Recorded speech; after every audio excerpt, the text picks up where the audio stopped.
आज के समस्त अतिथि प्रज्वलित करने की दीप दीपक करें।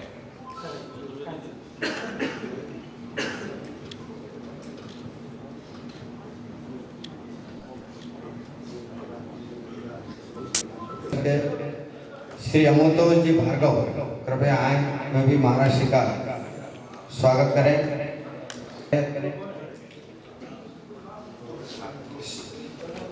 व्यास कुटीर से श्री पुरुषोत्तम जी व्यास साहब आए, कृपया वे भी। जैसा कि आपको विदित है, पुस्तक का नाम है ब्राह्मण द ग्रेट।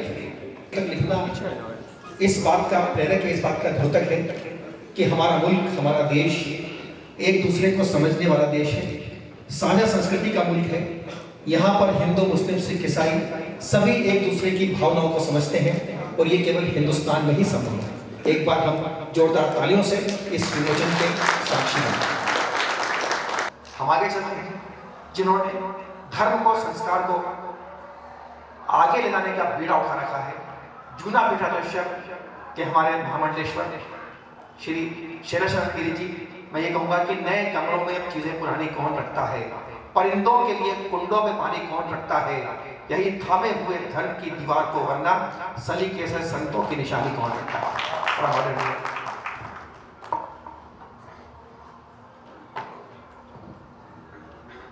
गुरुपाद विनय गणशिंति ममाज्ञा गुरुर्मूलम ही मंत्राणा गुरुर्मूलम परमतपः।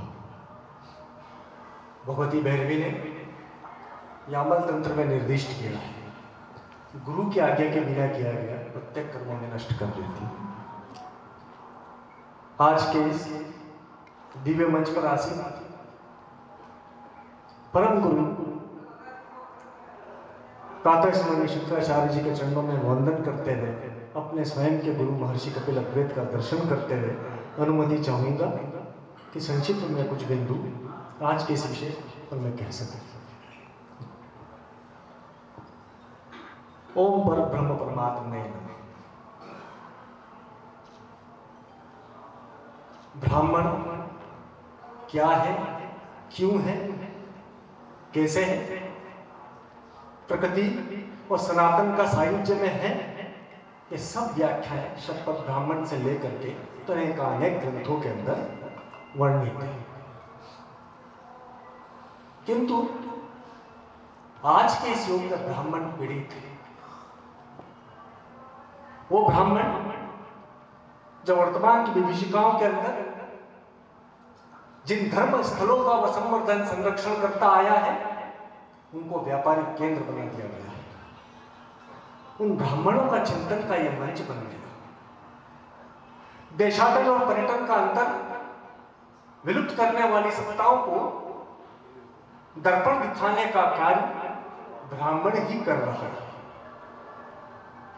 हम निरंतर आप लोगों के मध्य के अंदर परस्पर दर्शन करने के लिए, श्रवण करने के लिए, वैचारिक आदान प्रदान करने के लिए आते हैं, तो कई बार काव्यात्मक अनुभूति होती है कि भगवान शंकर ने एक बार सारे जहां का जहर पी लिया, कमाल कर दिया। ये तो जिंदगी का जहर रोज किस्तों में पीते हैं, फिर भी कमाल है, देखो जीते हैं। ये ब्राह्मण है। एकात्मिकता का बोध आदि गुरु शंकराचार्य ने अपने अद्वैत प्रतिपादन में पूर्व में अनेकानेक ग्रंथों के माध्यम से कर दिया, अद्वैत दर्शन के माध्यम से कर दिया। उस अद्वैत दर्शन को आत्मसात करने वाला यह प्रथम नाम इस पुस्तक के ऊपर देख करके, इसको कलेवर को देख करके हमने निर्णय लिया कि हम यहाँ उपस्थित हुए।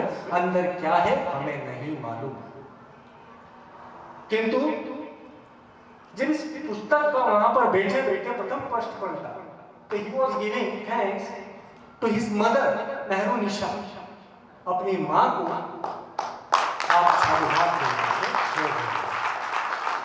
यह हमारे सनातन का उच्चतम कर्तव्य।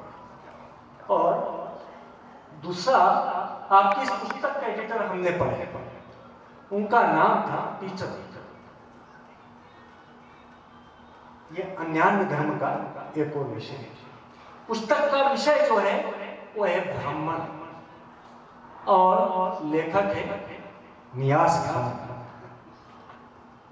इससे बढ़कर के कलेवर के बारे में आंतरिक के बारे में मालूम नहीं, सांस्कृतिक संवर्धन एक अतिक्रमण, मुझे नहीं मालूम इस पुस्तक के अंदर क्या है। सांस्कृतिक संवर्धन भी हो सकता है, सांस्कृतिक अतिक्रमण भी हो सकता है, किंतु एक बौद्धिक दृष्टिकोण इसके अंदर ये निकल करके आया कि जब मेरे एक अरबी गुरु कहते थे महाराज,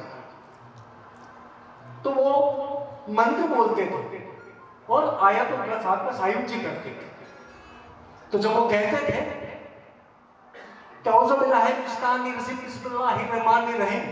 तो हम लोग यहाँ से चिल्लाते थे ओम ह्रांग ह्रीं रूम ह्रैं रूम ह्रैं रंबाय नमो नमः सर्व सिद्धि प्रदो सिद्धम सिद्धि बुद्धि प्रदो भव। फिर उधर से आवाज आती थी सुब्रत बद्दु सुमता रपुल राय रब्बी राय रब्बी आलमी। हम कहते थे सर्वा बाधा प्रश्नम त्रैलोकस्य क्लेशोदेव में द्वारा कर्म सुदेवी विनाशम। सूर्य तब्बत बोली जाती थी, तब्बत के नाम बिलवतन मागरो मालूम कसर से इस समय जता बियो हम्मा लतल हाँ तो किसी देवा देहा आबू मिन मसी। तब हम बोलते थे और ब्रह्म कम निजा है सुनी की वदना उरुवा आरोप नहीं वो बन नान लगतो रुक्षीय मामृता। तो उस समय पर फिर काव्यात्मक अनुभूति आती थी। कोई कहे नमो गणेशा, कोई कहे बिस्मिल्लाह, क से काशी, क से काबा, म से मक्का, म से मथुरा। जैसे गंगा हसन बली का वैसे सोटा भजन बली का, अलग अलग नाम है लेकिन एक ही मुकाम है। लब पे किसी के राम राम, मुख पे किसी के सलाम। इस राष्ट्र की भाषा हमने ये नहीं देखा कि कौन किस मजहब का है, कहां से उसका उद्गम हुआ है। यहाँ इस राष्ट्र का मुस्लिम इसी राष्ट्र में जन्मा है, पीढ़ियों दर पीढ़ियों से यहाँ पर सेवा कर रहा है। मान्यता अलग हो सकती, भाषा अलग हो सकती, पुस्तकें अलग हो सकती, 4 वेद 18 पुराण प्रभु उपनिषद उनके अंदर के अर्थों से निकला हुआ बाइबल कुरान तौरात इंजील, इन सब का अध्ययन करने के बाद बात नहीं आती आदिगुरु शंकराचार्य की अहम कोर्स वही ऋग्वेद का स्वरूप जो कि कुरान में लिखा नौजुबिल्लाह मिन ज़ालिक, जो कि बाइबल में लिखा He is the alone father who sent me on this earth to guide you as a shepherd। वो एक अकेला पिता है जिसने मुझे जमीन पर भेजा तुम्हें गधे की तरह मार्गदर्शन करने के लिए। वही हमें सिख धर्म ने सिखा दिया, एक ओंकार सतनाम, वही अद्वैत। वही साईं क्या भी गए, उन्होंने भी लिख दिया सबका मालिक एक। तो समझ में नहीं आया कि इस राष्ट्र के अंदर यह वर्ण शंकरी पद्धति कहां से आ गई कि जहां से महाराष्ट्र के शब्दों में असली और नकली फूलों का अंतर भी समझ में नहीं आया। कौन सा हाइब्रिड है जिसमें खुशबू नहीं आती, कौन सा ओरिजिनल है जिसमें खुशबू आती है और वास्तविकता उसके अंदर से दर्शन होती है। तो हम सब लोग नियासी हैं, हम सब लोग ओरिजिनल हैं, हमारे हाइब्रिड कोई भी नहीं है। या अफगान से आकर के कोई नहीं बैठा है, मिडिल ईस्ट से आकर के कोई नहीं बैठा है। यहीं पर बैठ करके देश काल परिस्थिति मध्यकाल के आक्रांतों के कारण हो सकता है हमारे वैचारिक कहीं ना कहीं संवर्धन हो गया, संक्रमण हो गया हो, इस कारण से हम लोग अलग अलग हो गए हो, किंतु है तो हम एक ही मां के साथ। अब इतनी व्यापक चर्चा इसके ऊपर चली और इस किताब के अंदर यदि उन ब्राह्मणों का दर्द हुआ जिन 250 प्रमुख परिवारों का जिनको कश्मीर से आक्रांतों ने मार करके निकाला, तो आप पर गर्व की अनुभूति होगी। इसके अंदर उन ब्राह्मणों का एक उल्लेख है जो बंगाल के अंदर आज भी विभीषिका में जी रहे हैं। तो निश्चय ही आप हमारे राष्ट्र का सर्वोच्च आपसे संक्षिप्त सी वार्तालाप के अंदर बहुत सारा अर्थ निकल करके आया। इसके ऊपर प्रतिक्रिया जिस भाषा में पढ़ेंगे उसी भाषा में हम आपको देंगे, ये हम आपसे आदर करते हैं। आज के इस मंच पे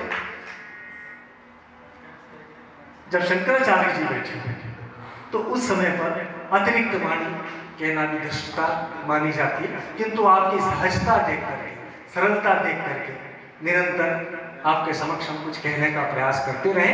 हमारी पीड़ाएं भी, हमारे भी जो जिज्ञासाएं हैं, मुमुक्षुता जो हमारे अंदर भी, हम आपके सामने निरंतर अभिव्यक्त करते हैं। आपके चरणों में पुनः कोटि कोटि वंदन करता हूँ। समस्त मंचासीन लोगों का अभिनंदन करता हूँ और Niyas definitely will make a better world again.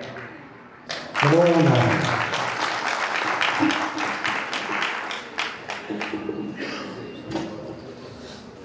मैं समझता हूं कि इस अति उत्तम उद्बोधन के लिए एक बार जोरदार तालियों से